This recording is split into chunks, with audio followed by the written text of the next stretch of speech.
네, 안녕하세요. 여러분의 건전한 투자를 지원하는 건투지입니다. 네, 그저께 하락하고 어제 반등하는 것 같더니 오늘 또 급락을 했습니다. 참, 요새 미스터 마켓이 조울증이 좀 심한 것 같아요. 어쨌건, 우리는 적절하게 대응을 해야 하기 때문에 그때 이슈에 따라서 과연 투자 결정은 어떻게 변화를 해야 하는지 어, 판단해 보기 위해서 오늘 컨텐츠는 금리가 오를 때 잘 견딜 수 있는 기업은 이라는 주제로 유동자산과 부채 관점에서 한번 설명을 해보자 합니다. 다른 관점, 소비 심리, 금리 인상으로 인한 소비 심리 저하, 수출 저하 이런 것들은 이번 컨텐츠에는 넣지 않고 오로지 기업의 유동자산과 부채 그리고 금리와의 관계만 설명해 보도록 하겠습니다. 네, 여기 보시면 일단 금리 인상 관련해서 최근 엄청 이슈죠. 천정 뚫린 미국 국채 금리, 뉴욕 증시 초토화. 네, 금리가 올라가서 증시가 초토화. 일단 금리가 인상되면은 증시는 하락한다는 것을 알 수 있습니다. 어, 뉴스 기사 제목만 보더라도 자, 밑에 보시면 자, 금리 벼랑 끝 내몰린 20대 대부업 쓰고 개인 파산 급증. 금리 상승 등 대외 여건이 조금만 악화돼도 개인 파산이 급증할 수 있다는 겁니다.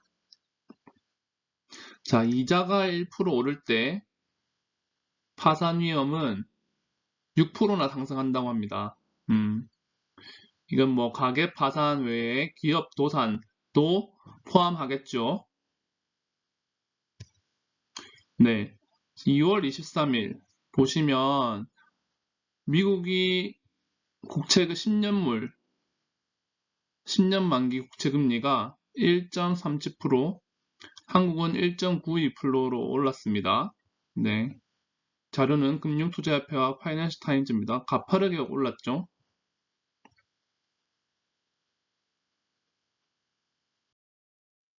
그러면 10년물 국채 금리가 뭔가요? 왜 10년물 국채 금리를 볼까요? 이것부터 짚고 넘어가야겠죠. 자, 정의. 중앙정부라는 것은 이제 한국은행을 말을 하는 겁니다. 우리나라 치면 자금을 조달을 하거나 정책을 집행하기 위해 발행하는 채무증서. 그러니까 채권을 발행을 해서 이 채권을 사면은 채권을 이제 돈이 필요해서 채권을 발행을 하는 거예요. 돈 좀 달라. 응? 너네 돈 좀 달라. 응. 돈 좀 달라 하고 돈을 주면은 이제 여기서는 음, 이자를 줍니다. 음. 그러니까 돈을 투입을 하고 음,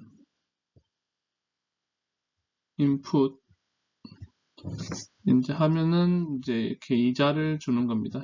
이자.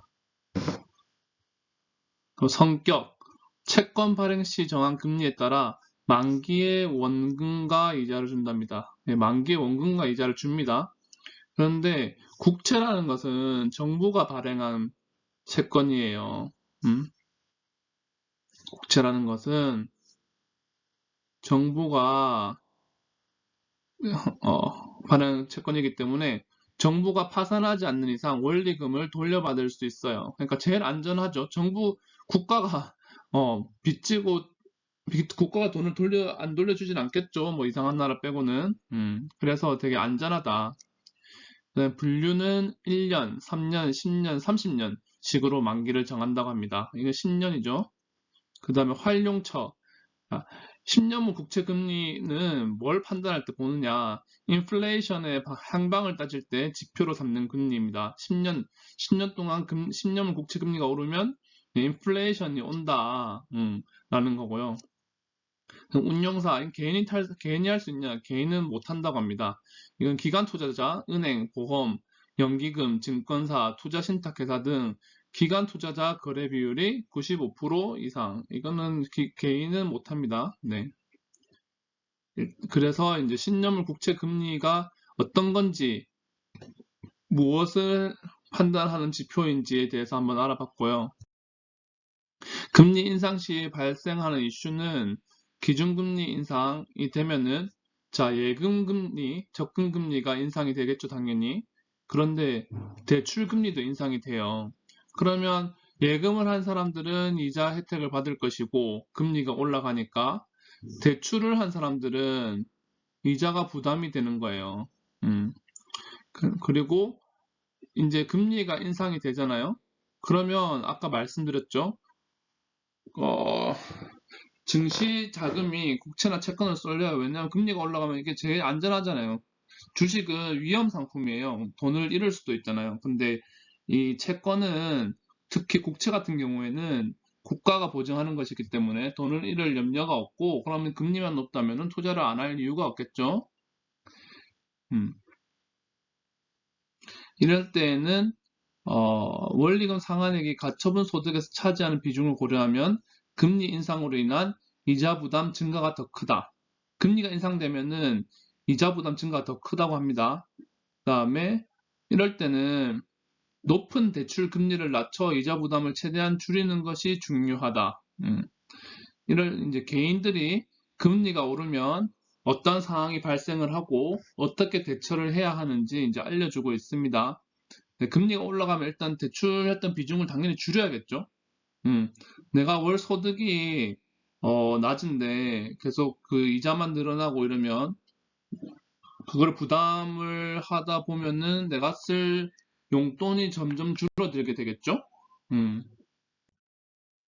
그래서 이제 뭐 말로만 설명을 하면은 잘 이해를 못 하실 것 같아서 제가 시뮬레이션을 해봤습니다. 이것은 이제 개인의 경우인 거고 이것은 기업의 경우에 똑같아요. 개인이나 기업이나.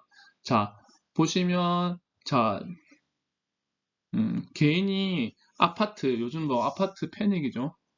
패닉 바잉이죠. 아파트를 샀어요. 10억을 주고. 그럼 대출을 뭐 비규제 지역, 하여튼 뭐 50% 했다 치죠. 근데 자기 하면은 5억, 이 5억을 대출을 해야 되고 자기 자본은 5억이 있어야겠죠. 그럼 이건 이따 치고 대충 서울 집이어서 10억은 하니까 5억으로 잡았습니다.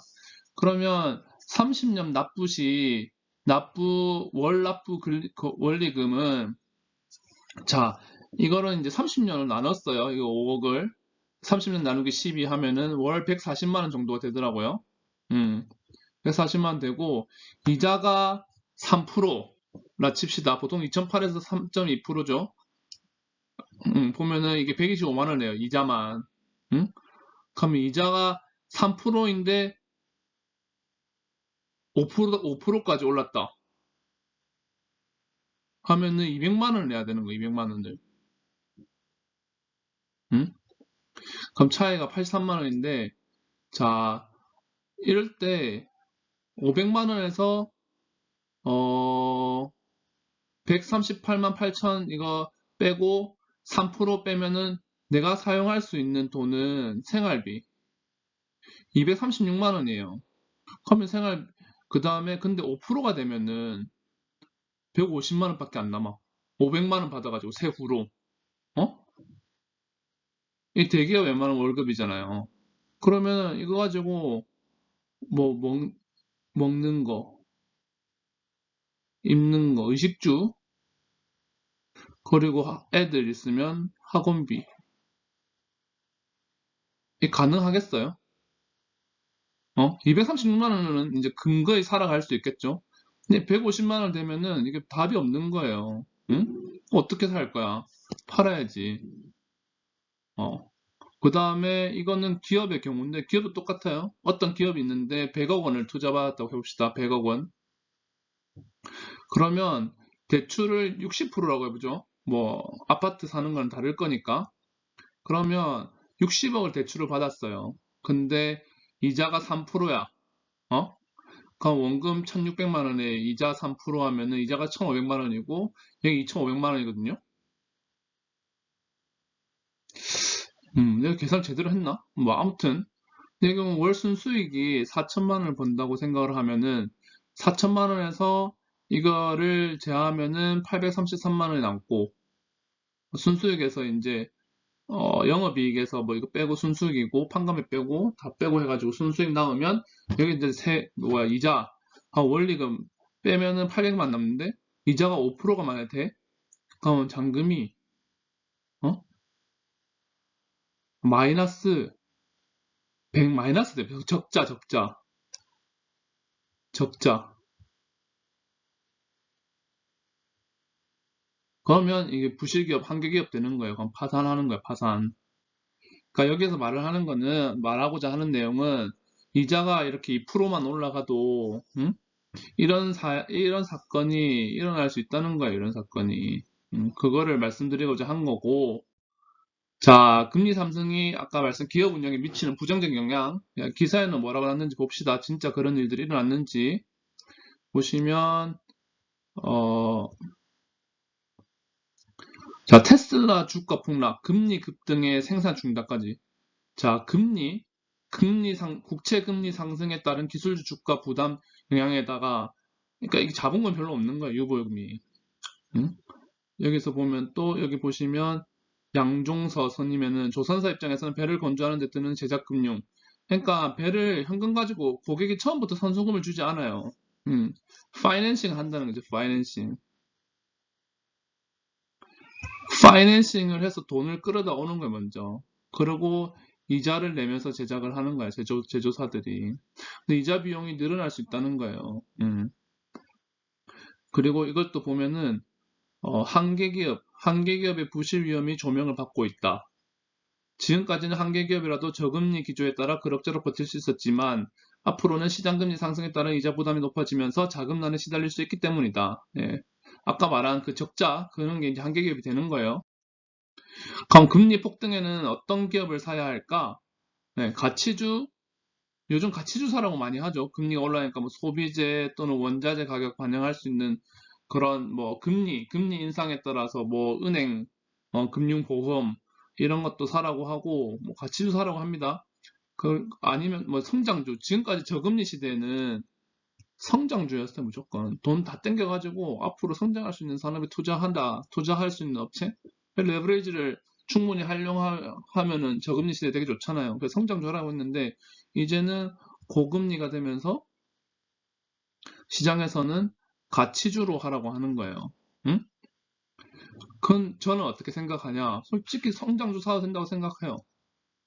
중요한 거는 유보율이 부채율보다 높은 기업, 뭐 성장주든 가치주든 지금은 금리가 만약에 이렇게 상승한다고 하면은 내가 가지고 있는 곡간이 많은 기업들. 그러니까 예를 들어서 저는 자본이 막 10억이 있잖아요. 10억이 있는데 내가 50% 있는 5억을 대출하는 거는 괜찮잖아요. 왜냐면 뭐 힘들면 내가 5억 뭐 대출받아서 투자했다가 내가 10억이 있으니까 그걸 갚아야 되잖아요. 여력이 있어. 근데 내가 예를 들어서 뭐 5억도 아니고 3억밖에 없는데 5억을 대출을 해가지고 그거를 갚으려고 해봐. 어떻게 되겠어요? 음, 힘들겠죠? 그래서 유동자산이 부채 대비해서 높은 기업들 중에서 1개월 수급이 1 이상인 기업들 1이라는 건 시가총액 대비 1%라는 거예요. 100억이면은 1개월 동안 1억을 샀다는 거예요. 이 기업들을. 1000억이면 10억이고 그런 거고요. 어, 유동 비율이라는 거는 여기 유동 비율이 있는데 설명 잠깐 하나 드릴게요. 유동 비율은 기업의 단기 부채 상환 능력을 특정하는 지표로 이 비율이 높을수록 현금 동원력이 좋다는 의미이다. 현금 동원력이 좋다는 거예요. 유동자산은 1년 내에 현금화할 수 있는 자산이에요. 유동부채는 1년 내에 갚아야 하는 부채. 이게 많으면 힘들죠. 유동부채가 많으면. 근데 어쨌든 유동자산이 유동부채보다 높으면 음? 충분히 갚을 수 있단 말이에요. 그래서 망하진 않는다는 얘기예요. 알겠죠? 그래서 아까 말씀드렸던 그런 한계 기업이 되지 성장주 중에서도 한계 기업이 될 수 있는 기업들은 유동 비율이 부채 비율보다 적은 거, 응?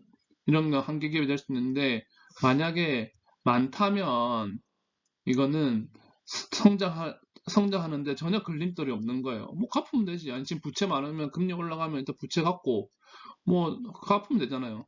근데 만약에 똑같은 업종 내에서 부채 비율이 높은 업종들은 뭐 이게 원리금을 갚는데 힘들어서 나중에 못 해먹겠다 하고 망할 수 있잖아요. 근데 그게 아니고 내 것관이 꽉 찬 애들은 뭐 괜찮 계속 오케이 오케이 뭐 해보자 하면서 견디는 거예요.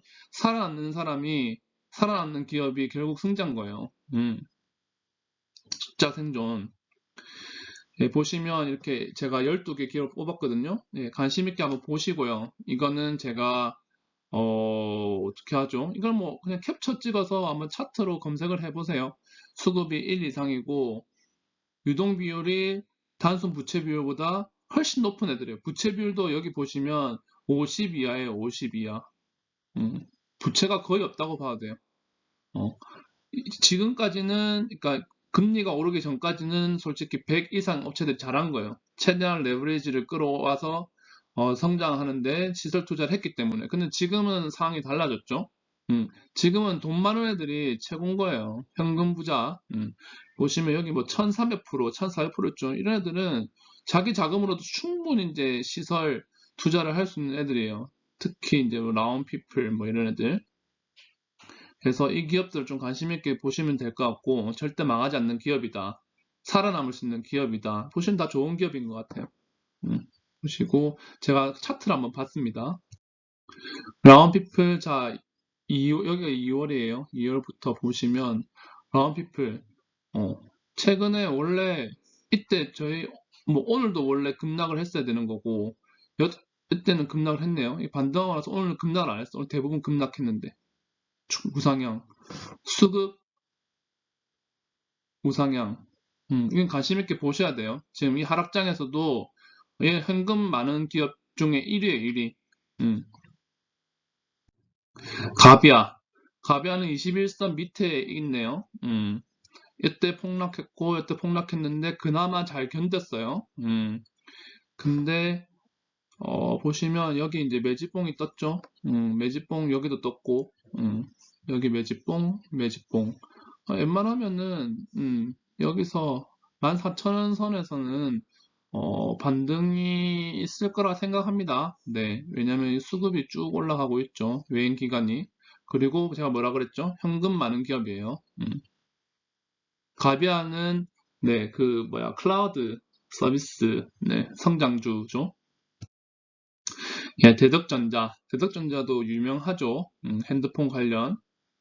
자, 여기도 보시면 이때 2월 이후로 좀 여기는 줄었긴 한데 여기는 늘었어요. 어쨌든 두 개 합쳐서 1 이상인 거예요. 보시면 여기 매집봉이 나왔고 여기도 나왔고 여기 매집봉 여기도 뭐 그렇게 나쁘지 않아요. 하락했는데도 불구하고 잘 견디고 있어요. 그럼 여기 이 기준으로 하면은 되겠네요. 14,000원 선에서. 근데 그러니까 어떤 업종인지 어떤 업체인지 한번 공부해 보셔야 됩니다. 카카오 게임즈. 근데 갑자기 늘었어요. 외국인은 계속 중 유지하고 있었는데 기관이 엄청 샀네. 이때 하락하는 장이었는데 이때 엄청 샀어요. 오늘도 별로 안 떨어졌어. 카카오 게임즈 뭐가 진짜 이제 좋아지나 봐요. 이 업체는 좀 유심히 봐야겠네요. 이때 매집봉. 그래서 이거 여기까지. 여기 이 매집봉을 안 내려가네요. 딛고 올라갈 수도 있겠습니다. 인포뱅크 이 업체 되게 신기한 것 같아요. 이렇게 쭉 이제 우하향하잖아요. 근데 다 단봉이야. 거래량이 거의 없어. 이런 건 매집한 확률이 높거든요. 이때 매집봉 하나 나왔고 지금 매집봉 대비 낮아요. 갭이 있어. 있는데 단봉 뭔가 매집하는 것 같아요. 근데 주의 깊게 보셔야 될 거는 엄청 올랐어. 매집을 엄청 했어요, 지금. 그런데 주가는 계속 이러고 있어. 이 업체는 스터디를 한번 해봐야 될 것 같습니다, 저도. 유보율이 높은 기업입니다. 네, 차트 한번 다 돌려봤고요. 개인적으로도 한번 공부해 보시기 바랍니다. 제 생각을 말씀드려서 마무리하겠습니다. 오늘 좀 길었네요. 20분이나 찍었네요.